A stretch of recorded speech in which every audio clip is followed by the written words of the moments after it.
میرا معمول بھی ایک لمبے عرصے سے صرف 2 نکاح درج کرنے کا۔ نمبر 1 یہ کہ نکاح کو آسان کرو، اور نمبر 2 یہ کہ خرچ کی ذمہ داری مرد پر ہے، لڑکی باپ پر نہیں۔ آسان نکاح کے سلسلے میں جو نمونے ہمارے سامنے ہیں، اس میں سب سے بڑا حضرت فاطمہ رضی اللہ تعالی عنہا کا نمونہ ہے۔ حضور اکرم صلی اللہ علیہ وسلم نے حضرت علی کا رشتہ حضرت فاطمہ کے لیے منظور فرمایا۔ رشتہ منظور فرمانے کے بعد آپ نے حضرت علی سے دریافت کیا کہ تمہارے پاس مہر دینے کے لیے کیا ہے؟ حضرت علی نے عرض کیا کہ حضور میرے پاس کوئی مال نہیں۔ آپ بھی جانتے تھے کہ حضرت علی آپ کے چچا زاد بھائی تھے، اور آپ ہی کے گھر میں پرورش پائی تھی، اور ہجرت کے موقع سے آپ نے ان کو امانتیں حوالے کی تھیں کہ مکے والوں کی امانتیں واپس کر کے مدینہ آنا۔ مدینے میں جو مہاجرین پہنچے تھے، جن کے پاس کچھ مال نہیں تھا، انہی میں ایک حضرت علی رضی اللہ تعالی عنہ بھی تھے۔ حضرت علی کے پاس کوئی مکان بھی نہیں تھا۔ رسول اللہ صلی اللہ علیہ وسلم نے ایک انصاری صحابی کے مکان میں انتظام فرمایا، اور حضرت علی سے فرمایا کہ تمہارے پاس جو زیرہ ہے، زیرہ لوہے کا وہ کرتا ہوتا تھا جو جنگ میں سپاہی پہنتے تھے، اور مسلمان اس وقت امن کی حالت میں نہیں تھے، بلکہ مکے والوں سے مسلسل خطرات مسلمانوں کو لگے ہوئے۔ ان حالات میں وہ زیرہ حضرت علی کے لیے، جو خود ایک سپاہی تھے، بڑی ضرورت کی چیز تھی، مگر رسول اللہ صلی اللہ علیہ وسلم نے اس موقع پر فرمایا کہ اسے دے دو، تو حضرت علی نے لے جا کر وہ زیرہ فروخت کر دی حضرت عثمان کے ہاتھ۔ بعد میں حضرت عثمان نے حضرت علی کو تحفہ کر دی، اس سے جو رقم ملی وہ مہر کی پوری رقم نہیں ہوئی تھی، تقریباً آدھی ہوئی تھی، وہ لا کر کے انہوں نے حضور کی خدمت میں پیش کر دی۔ کہ رسول اللہ صلی اللہ علیہ وسلم نے گھر کے کچھ ضروری سامان کا انتظام فرمایا۔ گھر ہی نہیں تھا، گھر کا بھی انتظام کیا، اور اس وجہ سے ضروری سامان کا انتظام کیا کہ حضرت علی کے پاس کچھ بھی تھا نہیں۔ پھر وہ سارے انتظامات جب پورے ہو گئے تو رسول اللہ صلی اللہ علیہ وسلم نے پہلے سے کوئی اعلان نہیں فرمایا کہ میں فلاں تاریخ کو فاطمہ کا نکاح کر رہا ہوں۔ 1 مہینہ پہلے، 1 ہفتہ پہلے اعلان نہیں کیا۔ جب آپ کو معلوم ہوا کہ انتظامات پورے ہو گئے ہیں، گھر اور گھر کا ضروری سامان جو کوئی لگژری سامان نہیں تھا، بالکل بیسک اور بنیادی ضرورت کا سامان تھا، چکی تھی، مشکیزہ تھا، بستر تھا، بہت ہی معمولی اور بنیادی سامان، بس اتنے کا انتظار تھا۔ جب وہ انتظام ہو گیا تو آپ چاہتے تو پہلے سے اعلان فرماتے، مہینہ پہلے اعلان کرتے، 1 ہفتہ پہلے اعلان فرماتے، جمعہ میں اعلان کر دیتے، کسی نماز میں اعلان کر دیتے۔ کبھی آپ کا معمول تھا کہ آپ کو وعظ فرمانا ہوتا تو آپ صلی اللہ علیہ وسلم آدمی کو کہتے اور آدمی کھڑے ہو کے آواز لگاتا۔ مدینے کی بستی اس وقت اتنی تھی جتنی آج مسجد نبوی ہے۔ مسجد نبوی کا جتنا اس وقت احاطہ ہے، پوری مدینے کی بستی اتنی تھی، اور شور شرابہ بھی نہیں تھا مشینوں کا، پنکھوں کا جیسے آج ہے۔ موٹروں کا، مشینوں کا، اور لوگوں کے قوا بھی مضبوط تھے، آواز بلند ہوتی تھی۔ جب سے لاؤڈ اسپیکر آیا ہے ہماری آواز بھی کم ہو گئی۔ لاؤڈ اسپیکر نہیں تھا تو ہمارے مؤذن کی، ہمارے امام کی آواز بھی بلند تھی۔ تو وہ زمانہ تھا، تو آدمی کھڑے ہو کے ایک جگہ آواز لگاتا، پورے مدینے میں آواز پہنچ جاتی تھی۔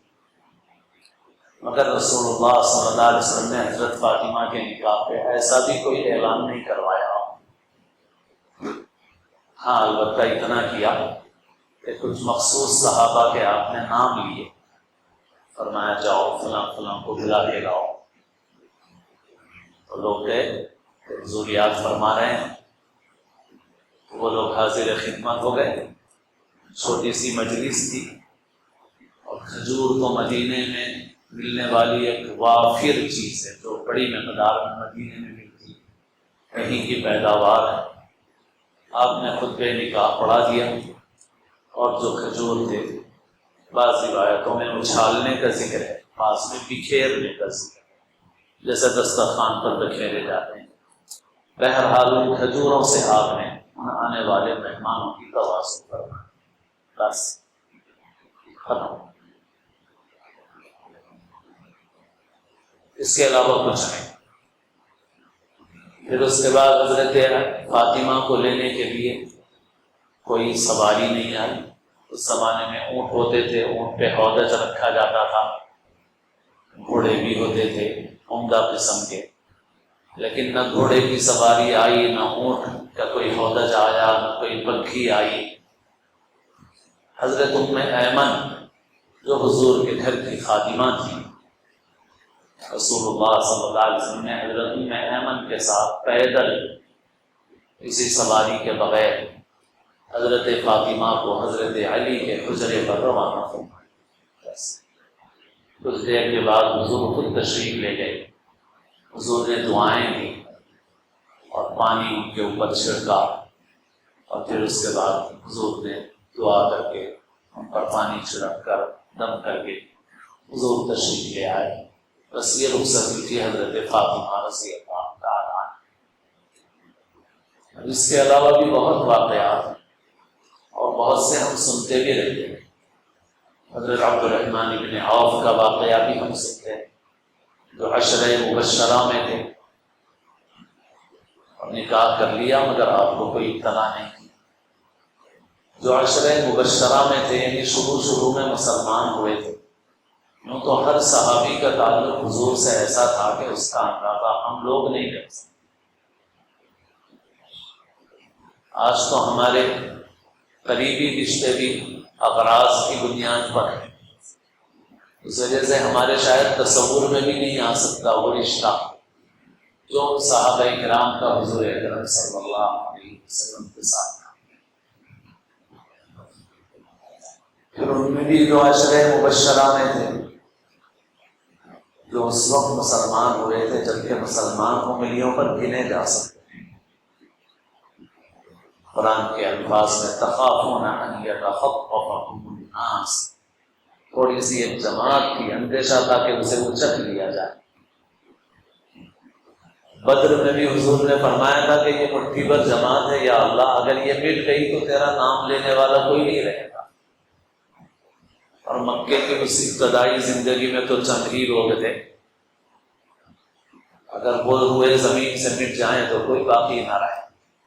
اس وقت جو حضور پہ ایمان لائے اور جنہوں نے اپنی جان اور مال سے ساتھ دیا اور اپنی جان کو مال کو پوری طرح خطرے میں ڈالا، ان کا حضور سے جو تعلق تھا اس تعلق کا ہمیں اندازہ بھی نہیں ہو سکتا۔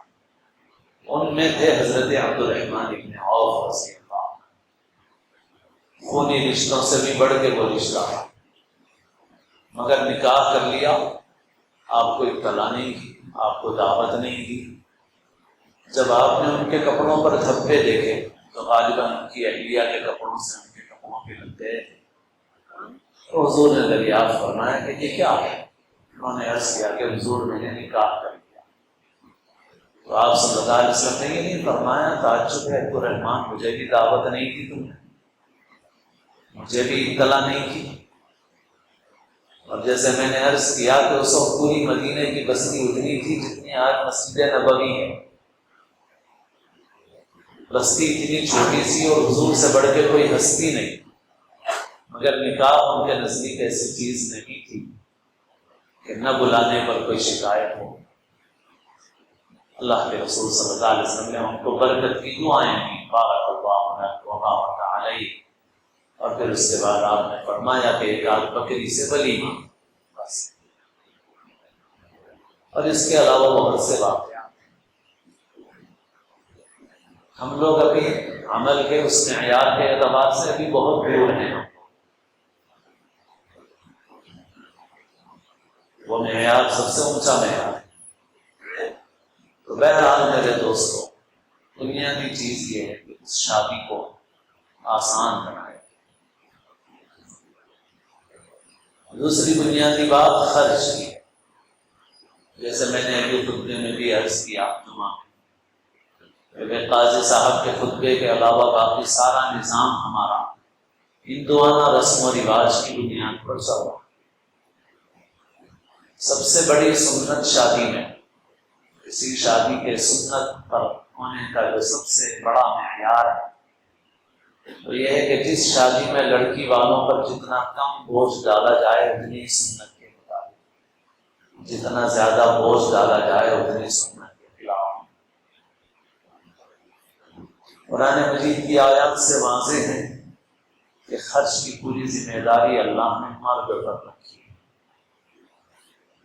ارشاد خداوندی ہے وَأُحِلَّ لَكُم مَّا وَرَاءَ ذَلِكُمْ أَن تَبْتَغُوا بِأَمْوَالِكُمْ، یہ تمہارے لیے یہ عورتیں اس طرح سے حلال کی گئی ہیں کہ تم اپنے مالوں کو خرچ کر کے ان عورتوں سے رشتہ کرو۔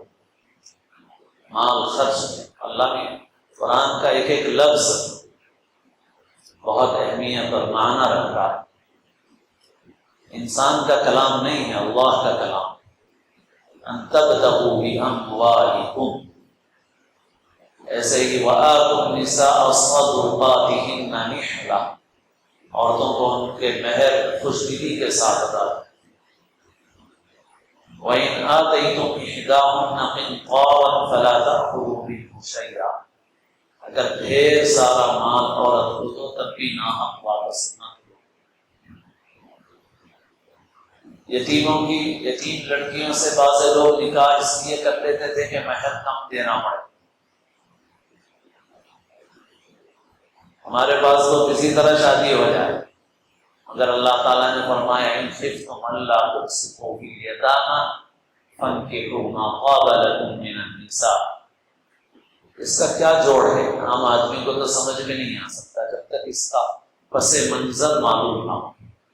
اس کا پس منظر یہ ہے کہ بہت سے لوگ یتیم لڑکیوں سے اس لیے نکاح کر لیتے تھے کہ ان کا کوئی مضبوط ولی نہیں ہوتا تھا، تو ان کو جو کچھ بھی مہر دے دیا جائے اس پہ کام چل جائے گا، لہذا کم مہر میں بھی کام چلا لو اور اس یتیم لڑکی سے شادی کر لو۔ اللہ تعالیٰ نے فرمایا کہ نہیں، اگر تم ان عورتوں کا صحیح مہر نہیں ادا کر سکتے، ان خفتم الا تقسطوا فی الیتامی فانکحوا ما طاب لکم من النساء، تو ان یتیم عورتوں سے ان کی کمزوری کا فائدہ اٹھانے کے بجائے دیگر عورتوں سے نکاح کرو۔ تو غرض یہ کہ قرآن کی یہ آیات واضح طور پر بتاتی ہیں کہ مال خرچ کرنے کی ذمہ داری مرد پر ہے، لیکن اب ہمارے معاشرے میں پورا کا پورا بوجھ لڑکی والوں پر ڈال دیا جاتا ہے۔ سب سے بنیادی چیزیں یہ، اور بھی چیزوں میں ایسا ہوتا ہے ہمارے پاس کہ ہم بسا اوقات مستحبات کے معاملے میں بہت تیزی دکھاتے ہیں، اور جو چیز فرض اور واجب اور لازم کے درجے میں ہوتی ہے اس کا اہتمام نہیں کرتے۔ ایسے ہی نکاح کے معاملے میں بھی ہم کو اس کی فکر کرنا چاہیے کہ جو بنیادی خرابی ہے اس بنیادی خرابی کو دور کریں، اور ان دو بنیادی باتوں پر عمل کریں۔ میں بھی ان دو باتوں کو فرسخہ برس سے عرض کر رہا ہوں کہ بھائی اگر کوئی ہم سے یہ بولے کہ مختصر طریقے پر بات بتاؤ تو ہم عرض کریں گے کہ بس یہ دو باتیں ہیں، ان پر مضبوطی سے عمل کرو۔ تقریر بیان صرف مسجد میں نکاح، اس کی اہمیت اتنی نہیں ہے جتنا ہم نے بنا لی ہے۔ ان دو باتوں پر مضبوطی سے عمل کرنا یہ سب سے اہم ہے۔ اللہ تعالیٰ ہم سب کو توفیق عمل نصیب فرمائے۔